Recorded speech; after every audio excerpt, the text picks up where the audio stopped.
Hello traders, welcome to channel.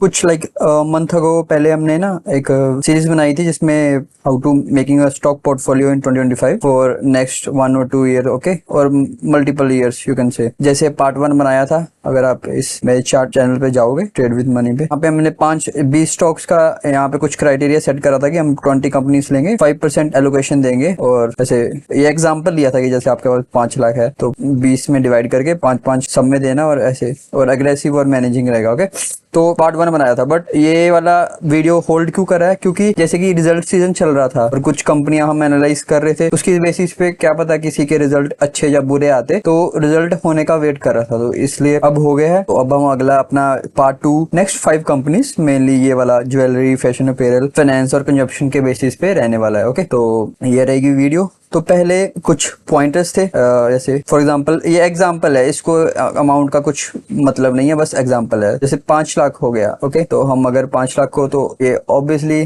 25,000 रुपये पर company का हो गया, 20 कंपनी में डिवाइड करेंगे तो ये मिनिमम 2,000 करोड़ का रहने वाला, aggressive like high sales growth managing रहने वाली है। जो पिछली बार की फर्स्ट कंपनी थी, यहाँ पे हमने काफी पॉइंटर्स लिखे थे। ओके, तो ये 5-6 पैरामीटर हम काउंट करने वाले। सेल्स पे हम मेनली बहुत ज्यादा फोकस करेंगे। अगर सेल्स हमें अच्छी लगेगी तो ही ये आगे हम बढ़ेंगे, नहीं तो यहाँ से रिजेक्ट हो जाएगी कंपनी।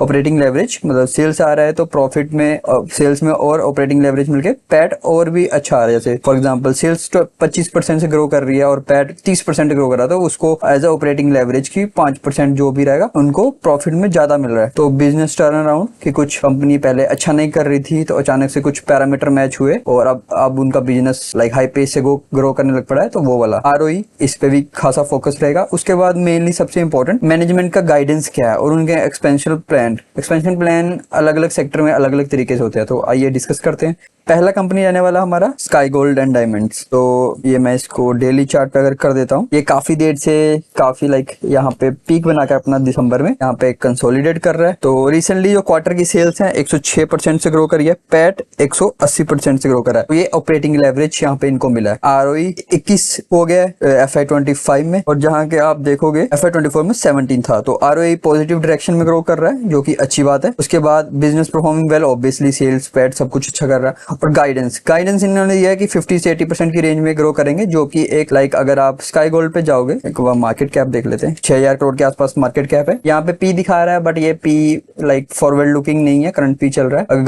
गाइडिंग के हिसाब से करेंगे तो 25 से 30, one year forward looking P 25 से 30 के आसपास आएगा, जो कि बहुत ही अच्छा पी है एक 50% प्लस ग्रो करने वाली कंपनी के लिए। तो गाइडेंस भी हो गया। तो ये हमारी पहली कंपनी, काफी अच्छा खासा एक लाइक एक रनअप के बाद अगर आप देखोगे, एक मैंने इसको चार्ट को एनालिसिस करा था कि फॉर एग्जांपल देखो, यहाँ पे एक कंसोलिडेट करता है और एक रनअप देता है, फिर कंसोलिडेट करता है, फिर एक रनअप देता है और फिर कंसोलिडेट करता है। तो उस पैटर्न को भी ये फॉलो कर रहा है, आप इसको कंसिडर कर सकते हो। ये just tip in the sense है, एडिशनल है टू द एनालिसिस। उसके बाद अगर आप देखोगे तो सेकंड स्टॉक रहने वाला अपैरल सेक्शन में V2 रिटेल। इसमें थोड़े और पॉइंटर्स हैं। सेल्स लगभग 68% से ग्रो करे हैं, पैट 79% से ग्रो करा है, बहुत अच्छा है। आरओई जो कि FY24 में 10.5 था, 10-11 के आसपास था, अब 23 हो गया है, जो कि काफी बड़ा जंप मारा है और बता रहा है कि बिजनेस काफी अच्छे से ग्रो कर रहा है और सब कुछ मेंटेन कर रहा है। बिजनेस ऑब्वियसली पास्ट क्वार्टर से अगर आप देख भी लोगे V2 रिटेल, अगर आप क्वार्टर ऑन क्वार्टर देखोगे तो हर क्वार्टर, किसी भी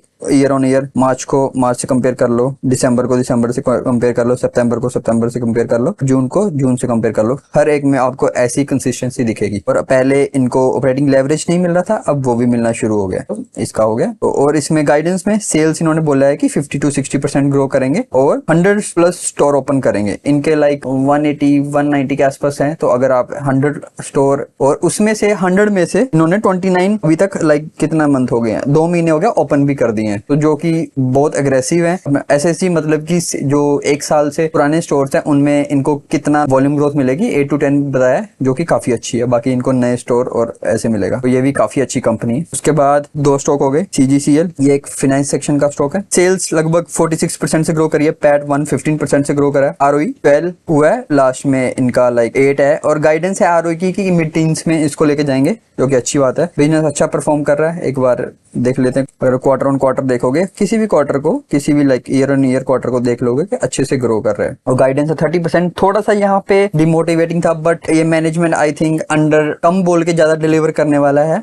तो 30% का इन्होंने सेल्स ग्रोथ बताया, खुद से नहीं बताया, बस इन्होंने अगले 2 साल का एएम ग्रोथ बताया, उसके बेसिस पे ये कैलकुलेशन है 30% सेल्स ग्रोथ की। मेरे ख्याल से ये इससे ज्यादा रहने वाला है, कम बोल के ज्यादा करने वाली बात होगी, तो वो देखना पड़ेगा, बट मैं इसको कंसिडर कर रहा हूँ क्योंकि ये अच्छे से परफॉर्म करे यार कई सालों से। उसके बाद रहेगा हमारा पीएन गडगिल। ये स्टॉक में भी काफी इंटरेस्टिंग चीज है। लाइक करंट इनका सेल्स ग्रोथ आया है 5%, जो कि कुछ इनका एक बिजनेस था जिसको कि अभी इन्होंने क्लोज कर दिया है, उसके पूरे को मिला के 5% आया है। बट जो अभी इनका बिजनेस है रिटेल सेक्शन में जो 80% हो चुका है, उसको पुराने बिजनेस को निकाल के उसमें 50% ग्रोथ आई है, तो इसलिए इसको कंसिडर कर रहा हूँ कि ये टर्न अराउंड बिजनेस हो सकता है। बाकी आप इसको नहीं भी कंसिडर कर सकते हो कि अगर 5% सेल्स ग्रो करिए, बट वो बिजनेस अभी इन्होंने निकाल दिया, बट वो जब तक क्वार्टर में एक साथ मिलेगा नहीं तब तक लाइक दिखेगा नहीं। बट जो अभी इनका 80% बिजनेस है रिटेल सेक्शन में, उसमें इनका 50% ग्रोथ आया है, कि उसको कंसिडर करते हुए स्टॉक को हमने चूज किया है। पैट 12% अगेन इसी फैक्टर पे है। आरओई 14% हुआ है, लास्ट में 29, जो काफी हाफ हो गया, बट वो भी सेम इसी फैक्टर को कंसीडर करते हुए इतना लाइक कम हुआ है। तो फिलहाल के लिए ये बिजनेस अच्छा परफॉर्म कर रहा है अपने जो सेक्शन में, बट ये थोड़ा सा इसके लिए एक आप बैड पॉइंट ही मान सकते हो। इस स्टॉक में आप जितने भी स्टॉक डिस्कस करेंगे उसको लास्ट पे रख सकते हो इस बेसिस पे कि लाइक ये जो बिजनेस का निकालना और एड ऑन हुआ है, तो उसकी वजह से गाइडेंस इन्होंने दिया है 25 से 30% का ओवरऑल नेक्स्ट FY26 के लिए। तो ये था हमारा फोर्थ स्टॉक। इसके बाद रहने वाला है जाना। ये भी एक तरह से एक टर्न अराउंड बिजनेस है, क्योंकि जैसे आपको पता है कि last year micro finance company हो जो स्मॉल फाइनेंस, उसमें इनका भी काफी माइक्रो फाइनेंस में हाथ है, तो वहाँ पे काफी ज्यादा प्रॉब्लम हुई थी, लाइक लोन वगैरह डिसबर्सल्स नहीं हो पा रहे थे, कलेक्शन एफिशिएंसी काफी गिर गई थी। तो उसी बेसिस पे अभी के लिए सेल्स 29% जो कि हमारा डिपॉजिट और एडवांस का है, और यहाँ पे आरओई 12% हुआ है जो कि लास्ट ईयर 11% था। बिजनेस अच्छा परफॉर्म कर रहा है। इन्होंने अपना गाइडेंस दिया है 20 का, जिसको मुझे लग रहा है इजीली कर लेंगे इस साल, क्योंकि अभी सब जो भी सिनेरियोस पिछले साल थे उससे काफी बॉटम आउट होके काफी इंप्रूवमेंट की तरफ बढ़ रहे हैं। तो नेक्स्ट ईयर अच्छा आने वाला है। और ये सेल्स का गाइडेंस है, ये पैट का गाइडेंस है, और आरओ इन्होंने बोला 15 to 18% जो कि करंट 12 से है, जो कि एक अपवर्ड डायरेक्शन में इन्होंने गाइडेंस दिया, जो कि अच्छी बात है। तो ये थी आज की वीडियो। 5 स्टॉक हमने डिस्कस करे, 5 पिछले में करे हैं। एक बार इन सब का 1 साल के बाद हम सब स्टॉक्स का जो भी हमारा बाइंग पॉइंट रहेगा, तो अभी मैं सबके लिए जैसे जाना के लिए एक बार मैं सब यहाँ लिखता रहता हूँ 482 गोल्ड 393, आप भी नोट कर सकते हो और इसको हम ट्रैक करने में इजी रहेगा। ये रहे इनके प्राइजेस करंट। तो यही थी आज की वीडियो। होप आपको वीडियो अच्छी लगी हो, और अगर आपको पोर्टफोलियो कुछ आपने भी आप पैरामीटर्स देख सकते हो,